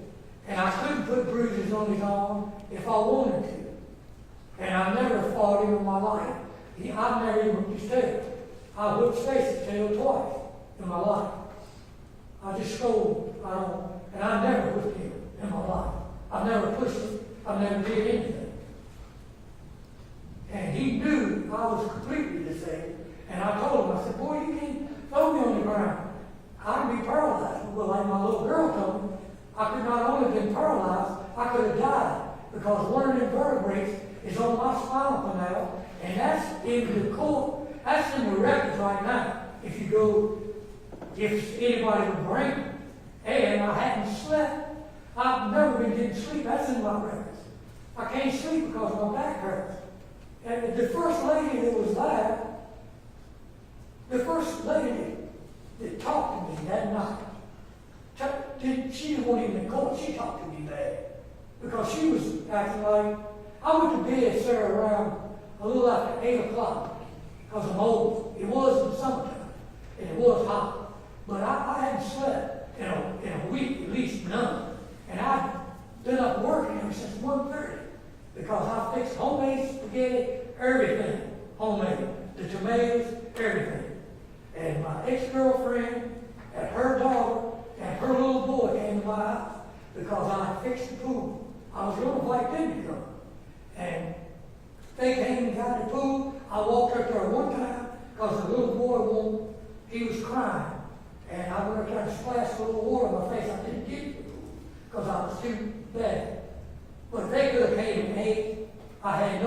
they were coming. I wasn't mad because he came. I was mad because as soon as I came to my door, he grabbed the glasses off my face. And he tried to do it one other time, when I blocked him. When she got behind me, one other time when he was on the drugs. I was getting the pool field, and I was on the brick sidewalk, and I got great big rocks on each side of it. I mean, if they'd have thrown me down, I'd probably been dead. And she was behind me, going to it. And I don't know why my little brother ain't hit David. He saw it all from the window. And when my little girl and daddy came by, I was talking to him, and I was saying, yeah. And he said, well, you know, Ashley came around you. I believe she was going to grab you. And I said, no, Ashley wouldn't have done that. But I was wrong then. Because that's exactly what Ashley did that night. She got behind me and grabbed me, and that's the first time I hit the ground, was then. So I had two people that put their hands on me and Glenn. And there's my son that knows Glenn is completely disabled.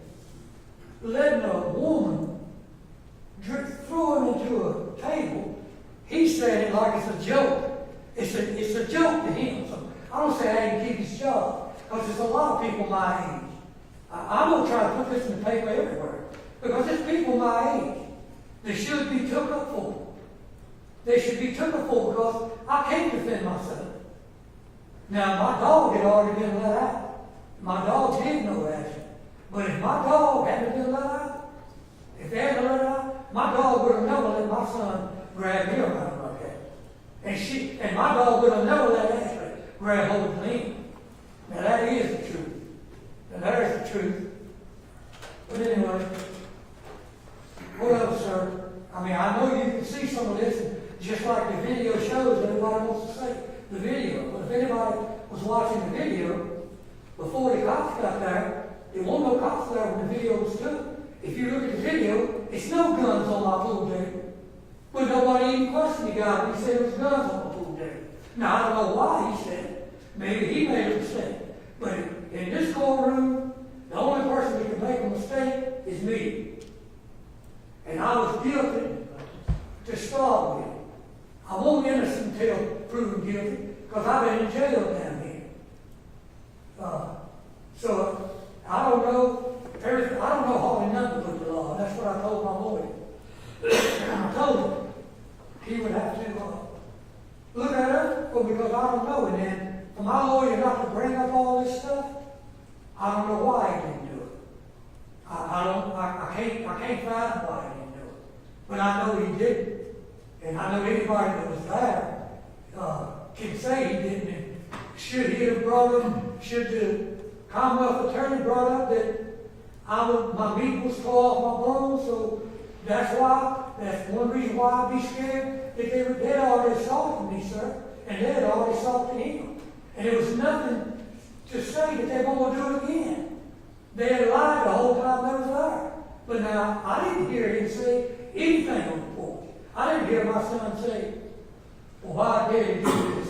Why did he do that? I didn't hear him say any of that. What I heard him say was, look how easy to be the kid, and I did this because I can, and I'll leave when I get goddamn good and ready. That's all I heard him say. And I didn't hear him say one word when she said, let's kill him and put him in the closet. I didn't hear him say one word when she said, let's kill him and put him in the closet.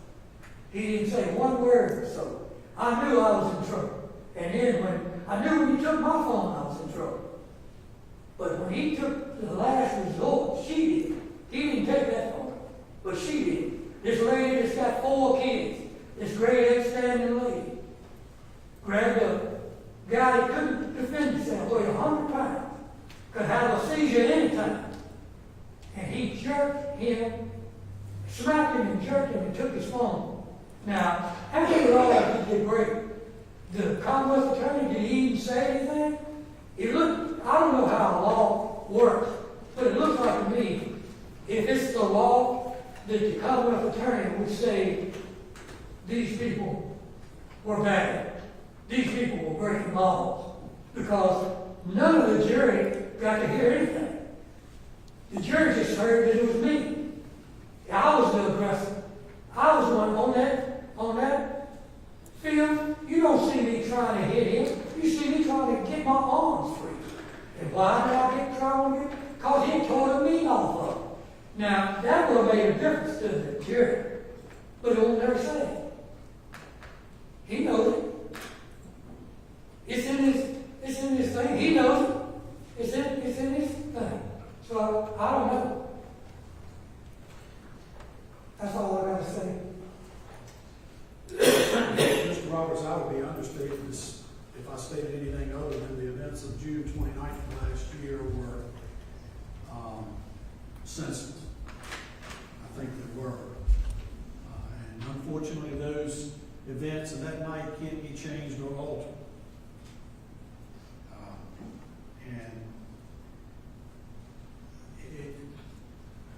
I think it can certainly be stated after this afternoon that there's nothing but tremendous sadness and pain and grief and loss in your family and Ashley's family and everyone who's been involved and who has to live with this the rest of their lives. I'm not going to go back and address any of your comments, Mr. Roberts. I mean, I don't think it was presented, and I don't think that even I believe that there were any perfect people or any people without difficulty or problems that were there that night. I think it certainly was. But the events and circumstances of that night, unfortunately, the jury had to consider the facts that they were shown primarily from the video, and they just don't bear out what your belief is. And specifically this, that video did show confrontation.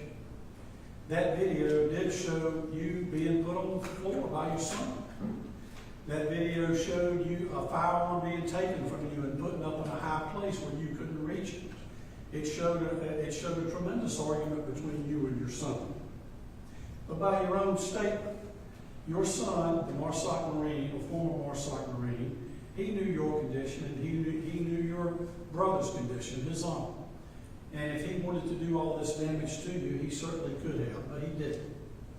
And when he got to the door of your house, you disengaged yourself from your son and your daughter-in-law and your brother, and you walked straight back out of the camera to your bedroom. And it is unavoidable that the observation from that point forward is if you had simply stayed back there, we wouldn't be here today. Just a minute. I listened to you for 1 hour. You be quiet and listen to me. It's my time. You didn't stay there. He had the tote in his hand walking out. Your daughter-in-law was holding the door. But you came back out with a firearm. And the video is as clear as a bell. You walked right up to the door and you made the statement, "Get out of my GD house." And before anybody could do anything, you fired. You shot your son and you shot her through the door. Through the door. Yes, sir. So your comments today are just without merit, Mr. Roberts. This is an unfortunate situation. And If they'd have left, Mr. Roberts, the only thing that the video shows that anyone might regret might be your brother, who argued a bit with your son about who was most out of control, you or your son.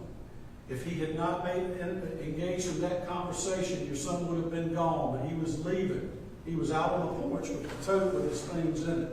And that's a fact. And the jury saw it, just like I saw it, just like you've seen it. Shake your head, that's fine. The fact is, he was standing in front of my door. He was leaving, his back would have been to me. Mr. Roberts, we're not going to do this the rest of the afternoon. The jury saw the same thing that I saw. I see absolutely no reason to disturb the verdict of the jury. In fact, I think they have it right. On 24-434, use of a firearm in commission of a felony, I sentence you to 3 years, no time suspended. On 24-435, use of a firearm in commission of a felony, I sentence you to 3 years, no time suspended. On 24-439, shoot an occupied dwelling, I sentence you to 3 years with no time suspended. And on the sole remaining aggravated murder charge, which is 24-508, I sentence you to life without parole. There's no condition that I can think of that would lead me to any reason to suspend this sentence. I confirm and ratify and so order. I understand your attorney disagrees with my decision. I know his objection for the record. That will conclude today's proceeding. This is a terribly tragic and sad circumstance and event. If these families are affected the way it is, you may take charge of Mr. Roberts. Post release is 5 years. I want to put a plea in. That'll conclude today's proceeding. Take charge of Mr. Roberts.